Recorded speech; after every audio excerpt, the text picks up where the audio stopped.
Bonjour à tous, on se retrouve aujourd'hui pour la dernière vidéo de ce challenge créatif vaisselier. Aujourd'hui, après le meuble, la déco, les pots de fleurs, on va broder de la vaisselle. Et pour broder cette vaisselle, on va utiliser des points qu'on a déjà vus dans les vidéos précédentes, qui sont assez simples, plus un petit nouveau.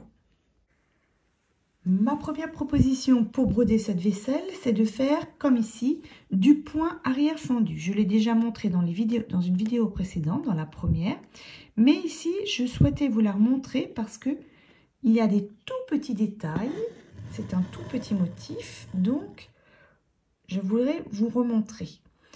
J'ai pris 2 brins de moulinet et je vais faire des tout petits points.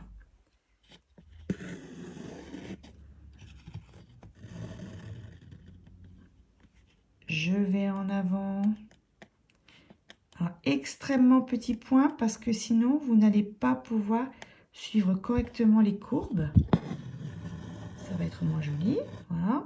Et vous voyez, vous revenez et vous fendez toujours le point en deux à peu près à sa moitié. Et on va continuer comme ça tout autour. Lorsque j'arrive sur ces petites encoches, je vais faire un dernier point arrière fondu.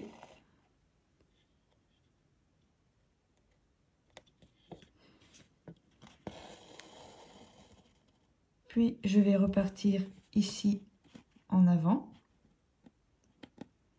Et je vais venir fendre le dernier point. Comme ça, on va avoir le découpé des assiettes.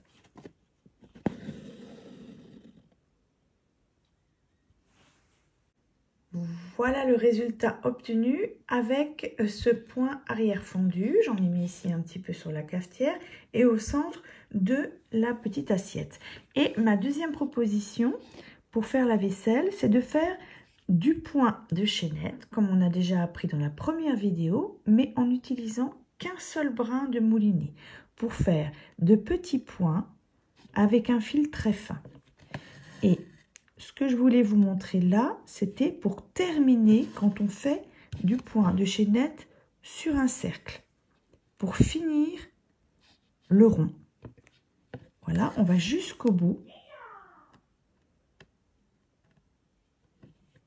Et au dernier moment, on va passer sous le premier point avec l'aiguille.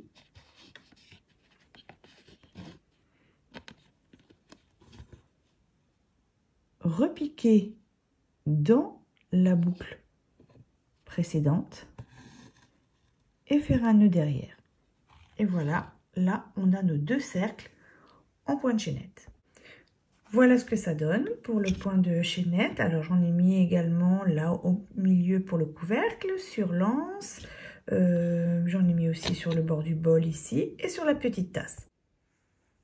Et maintenant, on va passer au dernier point qui est le point de feston. Alors, sur cette assiette, j'ai dessiné en fait un grand rond au compas et puis un petit.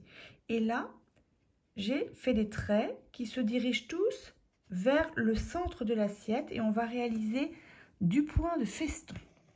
Alors, pour faire ce point de feston, toujours avec un seul brin de moulinet, hein, j'ai essayé avec 2. C'est beaucoup plus... sur un petit motif comme ça, c'est pas terrible. Je pique en haut là. Voilà.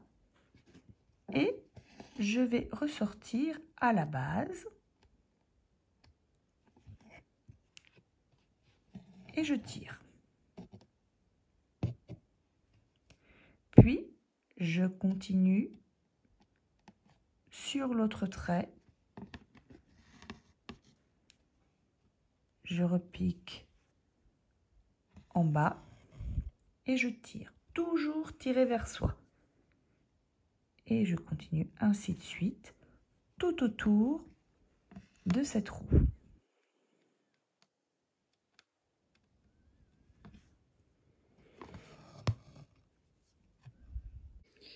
Voilà le résultat de ce point de feston. Je vous le montre ici en bleu on le voit un petit peu mieux. Donc, vous avez une infinité de possibilités pour réaliser cette petite vaisselle. Hein, vous pouvez réutiliser tous les points qu'on a vus dans la vidéo numéro 1, dans la vidéo numéro 2 et les combiner. Vous pouvez surjeter le point de chaînette ou surjeter le point arrière. Vous pouvez mettre aussi des petites perles comme je l'ai fait ici pour le couvercle de la cafetière. Donc amusez-vous bien. N'hésitez pas à poser des questions en commentaire en dessous de cette vidéo ou à me les envoyer par message. Et je vous laisse à peu près, allez, on va dire jusqu'au 22-25 avril pour terminer tous vos vaisseliers. Si vous avez envie, n'hésitez pas non plus à les faire avec d'autres techniques, scrapbooking, collage, peinture, etc.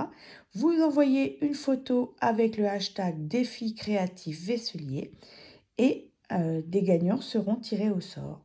Voilà, allez, à bientôt!